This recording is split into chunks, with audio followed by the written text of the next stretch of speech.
Hi everybody, welcome to my YouTube channel Dr. Srinivas Medical Concepts and my FB page Dr. Srinivas Concepts. This is Dr. Srinivas, neurologist from Andhra Pradesh. I am also the medical author of the book Focused Neurology. Today we are going to talk about a very interesting topic, the vestibulocochlear nerve, that is the eighth cranial nerve and its clinical significance. The vestibulocochlear nerve, the eighth nerve and its significance. The vestibulocochlear nerve is basically considered with two important functions, the balance and the hearing. So the vestibulocochlear nerve is concerned with basically two functions, the balance and the hearing. How do we have a good balance? The balance is because of a perfect match between three systems. One, the ocular, second is the vestibular and vestibulocerebellar connections, and the third is the proprioception, that is the posterior column. So these three will convey their respective sensory information to the brain, and a perfect matching occurs between these three, which results in good balance. So any mismatch between these three systems will cause a mismatch and then a severe imbalance. So the three systems, ocular, so if there is cataract, there could be mismatch. Vestibular, especially benign positional paroxysmal vertigo, otoconia, there could be a mismatch. Proprioception, vitamin B12 deficiency, posterior column gets affected and there could be mismatch. So these three systems should function well, should function in unison so that the person has got good balance. Out of these three systems, if one system gets affected, the balance may get affected, but still the person will be able to balance a bit. But if two of these three systems get affected, person will have severe imbalance and will fall down. Example, the Romberg sign. Imagine a person has got posterior column involvement. So one of these three systems is gone. But as long as the ocular and the vestibulocerebellar connections are intact, person may have mild imbalance, but then he still can carry on with his activities. But if the other system, the second system is also affected in the form of closing the eyes and removing the ocular information, now only one system, vestibular system will be there and person will have imbalance and will fall. So Romberg sign is the sign wherein the posterior column gets affected, but the two other systems, ocular and vestibular, can to some extent compensate. But if we remove ocular also by asking him to close the eyes, stand with feet close together, he'll have a tendency to fall because we are removing the ocular compensation also. How do we test at the bedside? Clinically, we can ask him to stand with feet close together and eyes. Since the eyes are closed, persons will fall. History wise, we can ask when the person closes the eye during washing his face near the basin, when he throws water, splashes water, he may temporarily close the eyes and the ocular system is gone, and therefore ocular system, posterior column is gone. Two of the three systems are gone. So it will result in imbalance and fault. So to cut the long story short, for a perfect balance, three systems are required which have to function in unison. The ocular, the posterior column or the proprioception, and third is the vestibular and vestibulocerebellar connections. Right. Hearing. Hearing, again, basically we have two types of hearing loss. Conductive deafness, when the conductive apparatus gets affected. Second is the sensory neuronal hearing loss, that is the cochlear nerve if it gets affected. These two can be made out whether it is a conductive deafness or sensory neural deafness by a principle which is known as the air conduction being better than bone conduction. Based on this principle, that is the air conduction is better than bone conduction, we have two important tests, Rennes test and Weber's test, by which we can diagnose whether it is a conductive deafness or sensory neuronal hearing loss. Right. Now let's go into details of the imbalance, that is vertigo. The imbalance of vertigo can be approached in a simple bedside manner, whether it is peripheral, that is the inner ear is affected, or central, that is the brainstem is affected. If it is central, that is the brainstem gets affected like Wallenberg syndrome, lateral medullary syndrome, person is having a serious disorder which could be even life-threatening. But if a person has got a peripheral vertigo like an inner ear disease, though the symptoms may appear severe and intense, there is no need to panic. It's a mild disorder, most of the time self-limiting. So a basic approach when we see a person suffering from vertigo is to find out whether it is a central cause, that is a brain stem cause of vertigo, or a peripheral cause, that is the inner ear cause of vertigo. So how do we differentiate? There are a few important points, about 5 important points by which we can say at the bedside whether it is a central cause of vertigo or peripheral cause of vertigo. Central cause of vertigo, we mean the brainstem. Example, lateral medullary syndrome, Wallenberg syndrome, or multiple sclerosis. The inner ear peripheral, classic example is BPPV, benign positional paroxysmal vertigo. So what are all the differences? Intensity. First, when we see the intensity, the central cause of vertigo is very mild. They do not have severe vertigo because there is an excessive representation of the eighth nerve pathways in the brain, and therefore even the vestibular component of the eighth nerve gets affected. Since there is an excessive representation in the brainstem, they will not have severe vertigo. Whereas if it is a peripheral cause of vertigo, that is inner ear cause, the mismatch occurs between the ocular, vestibular and proprioception and results in severe vertigo. So if a person has got severe vertigo, it is more in favor of a peripheral cause of vertigo rather than a central cause of vertigo. Nystagmus. In the brainstem, it is pure a single direction. Either it is purely horizontal or purely vertical. It will not have multiple components like torsional nystagmus which we see in peripheral. So it is either purely horizontal or purely vertical, and it may change direction. It may beat to one side and then suddenly after some time it may start beating to the other side.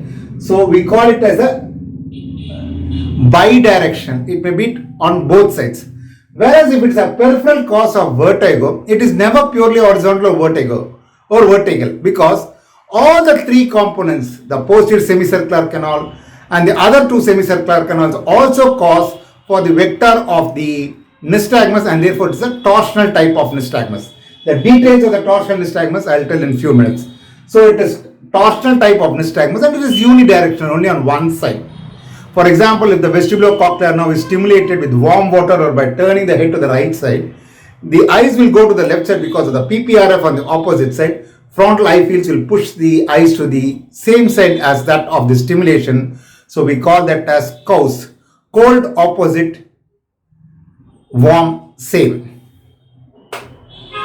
Clinical examination. Obviously, if it is a central cause of vertigo, for example, Wallenberg syndrome, the lateral medullary syndrome, all the lateral parts of the brainstem gets affected. So sympathetic tract involvement, spinothalamic tract involvement, 5th nerve involvement and the 8th nerve involvement, vestibular nucleus, they'll have severe vertigo. But in peripheral, there's only an inner ear problem, and therefore we do not have many of the neurological deficits which we see in the central cause of vertigo.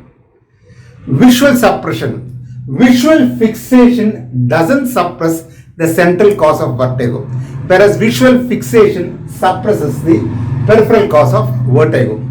And very important finally is the fatigability. In a brainstem pathology, there is no fatigability. Whenever we see the nystagmus, it is of the same intensity. But in peripheral cause of vertigo, with repeated elicitation, the nystagmus slowly fades away.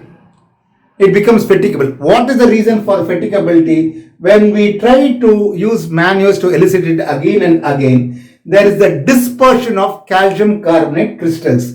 We are dislodging the autocornea by repeatedly trying to elicit the nystagmus.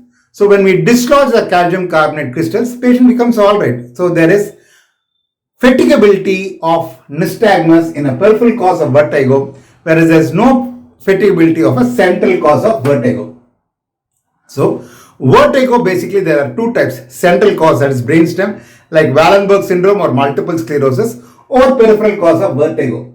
In peripheral cause of vertigo, there are basically 3 important causes. One is benign positional paroxysmal vertigo. Second is the vestibular neuronitis because of inflammation. Third, because of drugs like aminoglycosides which can affect the 8th nerve. Benign positional paroxysmal vertigo, very, very important, very, very interesting. It causes severe vertigo, especially change in position, but then it is not that serious. The benign positional paroxysmal vertigo is because of the dislodgement of the otolith, calcium carbonate crystals from the utricles and saccule to the posterior semicircular canal. The utricle and saccule are responsible for the linear movement. Example, when we use the elevator, the linear vertical movement, or as we go in a car, the horizontal linear movement. For linear movement, we use utricle and saccule. But for angular movements, we use all the three semicircular canals, posterior semicircular canal and the other two semicircular canals. So in persons with benign positional paroxysmal vertigo, what happens? The otolith has to remain in the utricle and saccule. But then in these patients who are suffering from benign positional paroxysmal vertigo, the otolith dislodges from the utricle and saccule and goes and embeds itself into the posterior semicircular canal, which causes severe vertigo and nystagmus. So what is the mechanism of this torsional nystagmus? Imagine now the right posterior semicircular canal is affected. So when the right posterior semicircular canal is affected, generally when the inner ear is affected, it pushes the eyes to the opposite side by activating PPRF. Likewise, when we turn the head backwards and turn it to the right side, the right posterior semicircular canal is stimulated. Because of the excessive stimulation,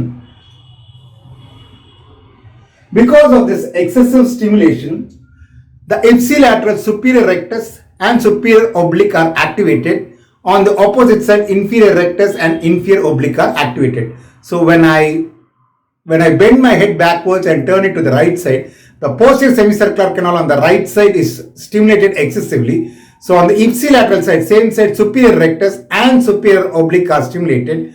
On the opposite side, inferior rectus and inferior oblique are stimulated. So on the right side, superior rectus, so it is above superior oblique, intorsion. On the left side, inferior rectus, it is downward and inferior oblique, extorsion. So compensatory mechanisms occur by frontal eye fields area number 8, which tries to push the eyes to the same side, because body always tries to compensate. So what happens, instead of superior rectus and superior oblique on the same side and inferior rectus and inferior oblique on the opposite side, because of the compensatory mechanism of the frontal eye fields area number 8, now ipsilateral superior rectus and superior oblique occurs, and the side of the excessive stimulation there is inferior rectus and inferior oblique. So there is a torsion. So we get the torsional component, the nystagmus, towards the stimulated side. So generally when we bend backwards and turn the head to the right side, the superior rectus and superior oblique on the ipsilateral side, and on contralateral side, inferior rectus and inferior oblique are stimulated. So as a compensatory nystagmus, compensatory mechanism because of the frontal eye fields, the ipsilateral inferior rectus and inferior oblique and contralateral superior rectus and superior oblique are stimulated when the posterior semicircular canal is affected. So there is an upbeating torsional nystagmus with the fast phase towards the involved ear. So with the fast phase towards the involved eye. So there is an upbeat torsional nystagmus with a fast phase towards the involved ear. So how do we diagnose it? We diagnose it by Dix-Hallpike maneuver.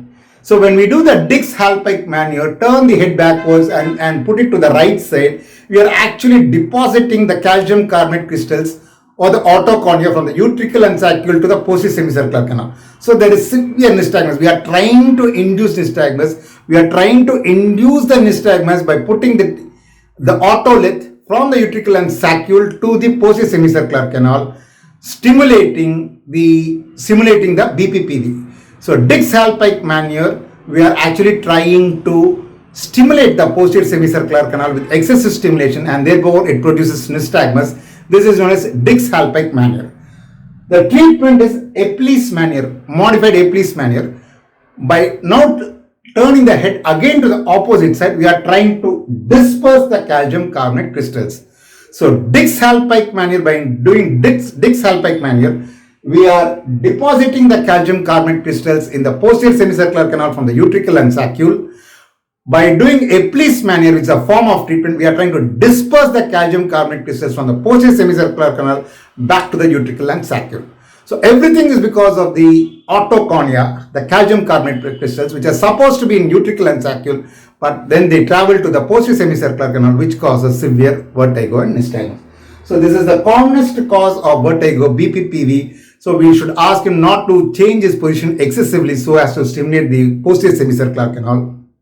Ask him to lie down, not to use excessive movements, and we can give vestibular suppressants for a few days.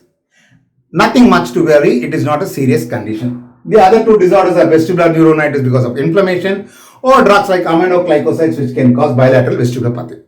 This is all about the balance or vestibular component of the vestibulocochlear nerve. Now let's see the cochlear component of the vestibulocochlear nerve. The cochlear nerve, if it gets affected, it produces deafness. There are two types of deafness. One, the peripheral type of deafness. Second is the central type of deafness. Central type of deafness is because of the brainstem. Generally, a brainstem pathology does not produce deafness because of the excessive representation of the cochlear pathway in the brainstem. But there is only one condition which can cause deafness. There is only one brainstem condition, central condition, which can cause deafness, that is AICA involvement, anterior inferior cerebellar artery involvement. Other than this, usually the brainstem pathology does not cause deafness because there is an excessive representation of the cochlear pathways in the brain. So when there is deafness, it is usually peripheral. Again, peripheral, there can be two types. One is a conductive deafness, example otosclerosis, or sensory neuronal hearing loss because of presbyacusis. So how do we differentiate whether it is a conductive deafness or a sensory neuronal hearing loss? We differentiate it by two tests, Rinne's test and Weber's test. It is based on the principle that air conduction is better than bone conduction. So normally, Rinne's air conduction is better than bone conduction. So we stimulate with a tuning fork and ask him to hear. So air conduction is always better than bone conduction. Weber's test, we place it on the central part and we see whether he is able to hear on both ears equally or not. Normally it is heard equally on both ears if it is Weber's test, and air conduction is better than bone conduction, it is Rinne's test, which is normal. But in persons with conductive deafness, example is in wax or otosclerosis, since air cannot travel well, now bone conduction becomes better than air conduction in Rinne's test. Again, since there is an impediment of traveling of the waves in the air, when we try to do Weber's test, when there is conductive deafness, it is traveled well in the bone because it cannot travel in the air. So here it is lateralized to the deaf ear. So in conductive deafness, bone conduction is better than air conduction, that is Rinne's test, and Weber says it is lateralized to the deaf ear. Very important concept. It is lateralized to the deaf ear. When we do the sensory neuronal hearing loss, to find out sensory neuronal hearing loss, air conduction is better than bone conduction, but both are diminished in Rinne's test. In Weber's test, when we try to put the fork on the center and then see in which ear it is better heard, it is lateralized to the normal ear. So by these two tests, Rinne's test or Weber's test, we can differentiate whether it is conductive deafness or sensory neural hearing loss.